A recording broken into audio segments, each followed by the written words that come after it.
You don't always have to go 10, 9, 8, 7, 6, 5, 4, 3, 2, 1. You can go from 10th gear to 8th gear. You can skip 9th. You can skip gears if you want.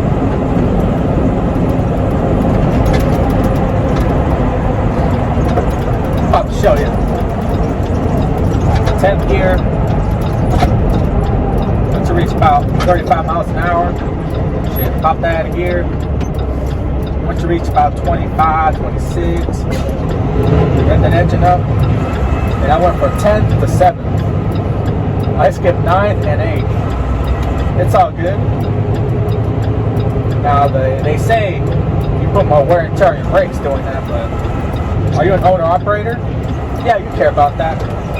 Drive for a company? Who gives a crap?